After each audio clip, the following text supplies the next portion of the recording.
Hello friends, welcome to my channel. Today I'd like to talk about how to write custom hardware interfaces in ROS2, so that you could connect your robots to ROS and take advantage of this great framework for robotics development. So let's dive in. But first I'd like to thank my patrons. Thank you so much for your support. Don't forget to subscribe and press like if you like this video. Also, leave your comments under the video, I'd like to hear some feedback from you. Besides, your comments will help me to promote my channel. Let's start with creating new package for our custom hardware interface.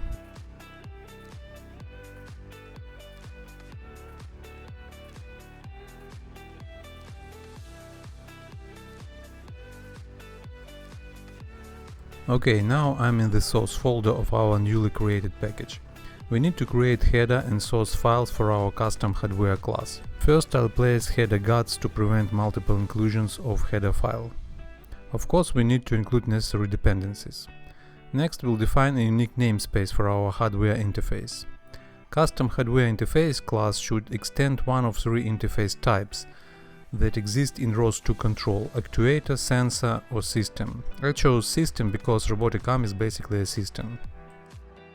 This macro is needed to use our custom hardware class with shared pointers.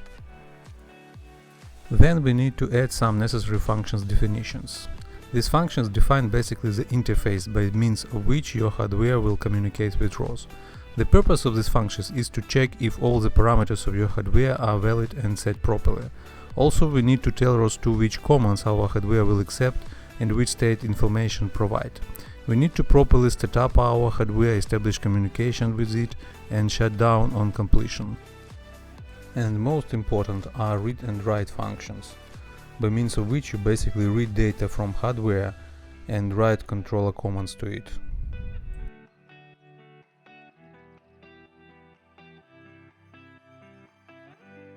In the private section I'll create vector to store controller commands, as well as vectors for hardware state information.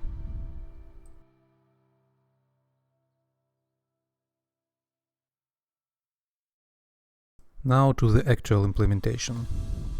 First, on init function. Here we should initialize all member variables and process the parameters from the info argument. In the first line, usually the parents on init is called to process standard values. If something is wrong on this stage, we'll immediately return failure. Then we will set our state and commands vectors to be the size of the number of robots joins. And then I'm going to iterate over all the joins to check if each join's parameters are set properly. First I'll make sure that each joint accepts only one type of commands.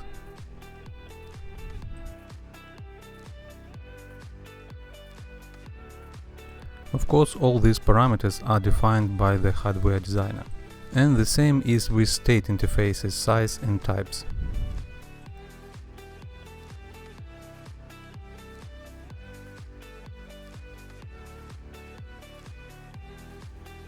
As you can see, in this function we validate information about command and state interfaces that our hardware provides. Robot's hardware provides information about its command and state interfaces to the resource manager. It then transfers provided information to the controller manager, which in its turn uses information about provided interfaces to match appropriate controllers and ultimately load them and give access to the hardware. In the control loop execution, resource manager uses read function to read state information and write function to write commands from the controllers. Such a framework allows for abstraction of physical hardware in ROS2 control. This abstraction leads to much more flexibility in using any hardware with ROS2 than it was in ROS. If everything is okay, our onInit function will return success, meaning successful initialization of hardware. OnConfigure is a callback which will be called when our custom hardware node will transition to configuring state.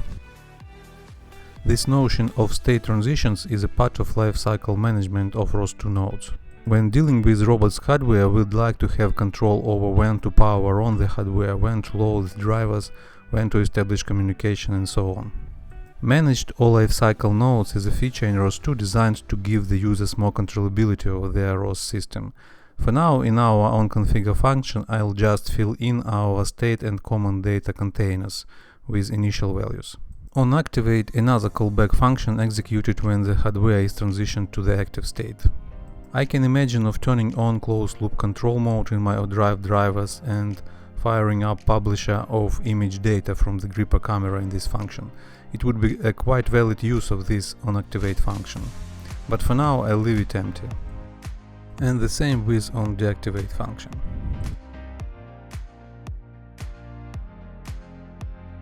Export state interfaces is a function which basically tells for itself. This function returns vector of state interfaces of each joint. A state interface is a structure containing information about joint's name, type of interface it provides, and most important reference to the actual state data for this joint.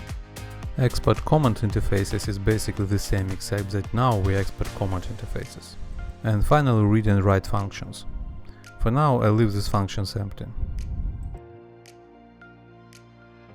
Now let's try to compile our custom hardware package. I've already included necessary find package commands to the CMake lists file.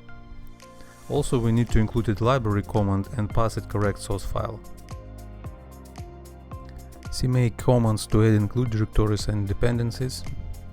In order to notify plugin lib library that we are exporting this custom hardware class as ROS2 plugin, we need to include the following macro at the end of our CPP file.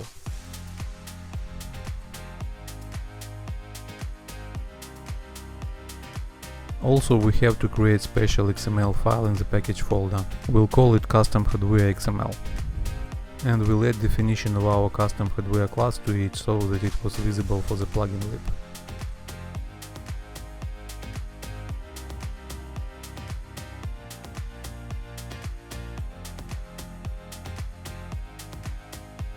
Also, some additional commands need to be added to the CMake lists file, like so.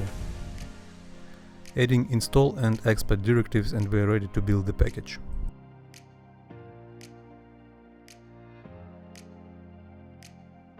Trying to correct mistake made in this CMake function, I made another mistake.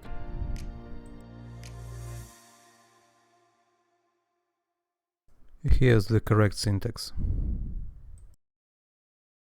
After correcting a bunch of typos, the code compiled at last.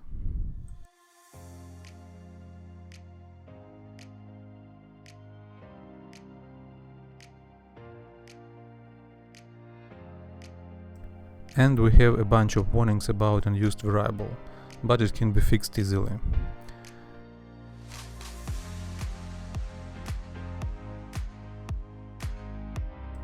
Like so.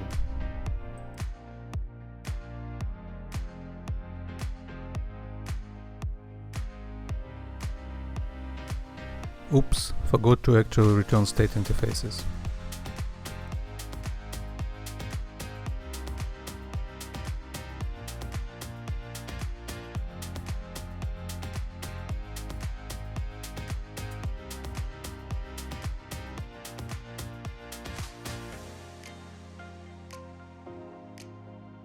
As usual, to use our custom hardware, we need to include this definition in URDF file under ROS2 control tag. First of all, one should properly specify name of the hardware and its base type. ROS2 control tag should be placed at the end of the URDF file, right before closing outermost robot tag.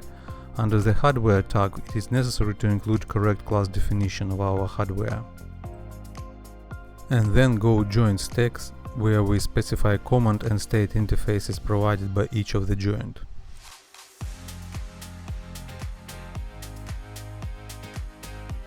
Alright, let's move on to more interesting stuff.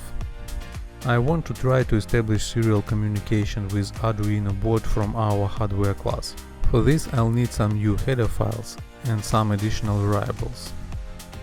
You don't need to install anything to repeat all I'm doing here.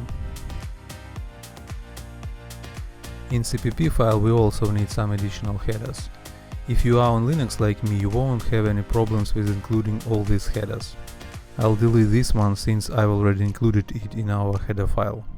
I'll do actual serial communication setup in onActivate function. Pass to the serial port device.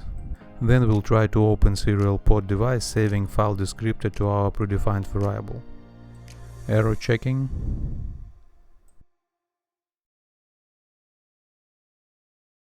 We need access to the terminal struct in order to configure the serial port, and we can get this access using tcgetAttor function.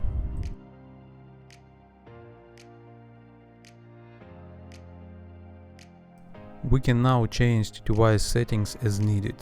I won't go into details what all these settings mean, enough to say that they just work, but if you are interested you can read documentation. This is how to set baud rate.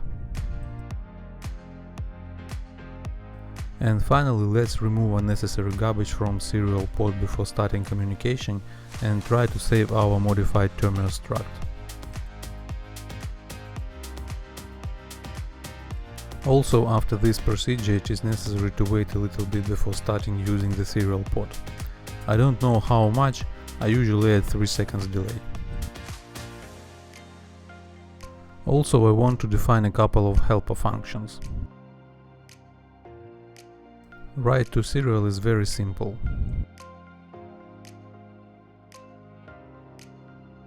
I use scope resolution operator to notify compiler that this is external write function.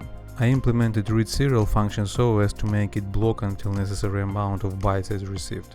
Such functionality could also be done using vmin and vtime settings of terminal struct, but I'd like to have more control over reading process.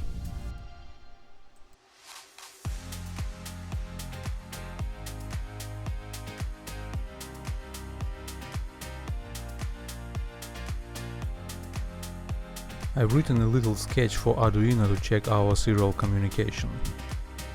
Here we check if there's something on the serial port, and if there is, we send array of floats. And in the read function of our custom hardware class, we are going to request data from Arduino by sending R symbol and print out received message. Alright, we are ready to build the project and see how it works.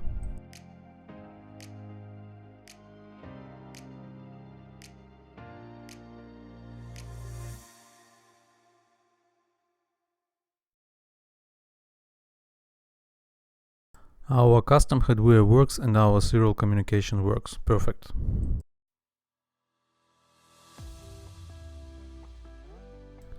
Forgot to say that we should close serial port on completion, and I'll do this in on the activate function, like so.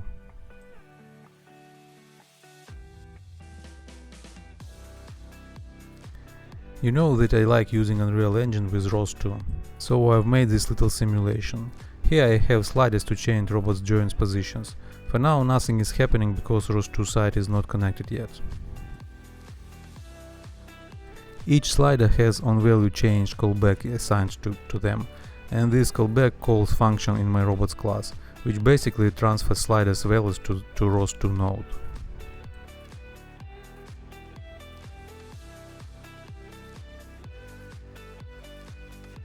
By transferring data to ROS2, I mean writing to shared memory.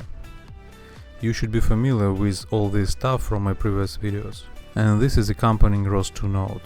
First of all, here I have join states topic subscriber. This subscriber will transfer join states data through shared memory to Unreal Engine. And Unreal Engine will use this data to update robots animation. Also, I have node to communicate with robots joins trajectory controller. This action client node will form trajectory message from slider commands and send them to the controller section server. And in the main function I'm going to wait for the slider commands to appear on the shared memory and send them to the robot's controller to execute. Also, I updated Arduino sketch. Now Arduino is also going to listen to controller commands on the serial port. And since we will not send these commands to the motor drivers yet, they will be put directly to join states buffer, which in its turn will be written back to join state broadcaster. Let's see how it works.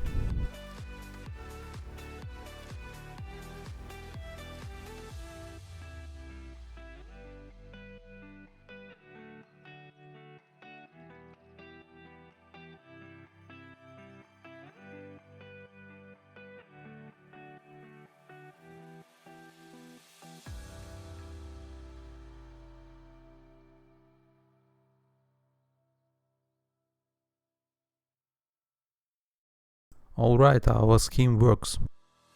Slider values are sent as set points to ROS2 controller. ROS2 controllers receive hardware state information through our custom hardware interface's read function. They use state information and received set point to produce commands, and these commands are written to the hardware interface through write function. Hardware interface uses serial port to communicate with actual hardware, Arduino in our case. Since we are using position as command interface, Arduino just reports back received position commands as state information. So this is just fake execution of commands. That's why this animation is so responsive. Now I want to actually send commands from ROS2 controllers to the drive board. Here you can see joint 4 of my 3D printed robotic arm.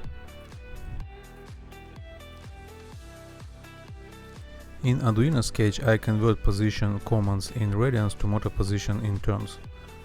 And also when reading state, Arduino asks the drive for position of the motor in turns, convert it into angle in radians, divides by gear ratio and reports as joint states. As you can see, it takes some time for the motor to accelerate to the desired velocity. Also, motor has some velocity limit, so animation is not so responsive to slider value changes. This is my partially ready do-it-yourself robotic arm. I'm still solving some issues with its mechanical design. That's why a video with this robot fully assembled and functioning will be a little bit later.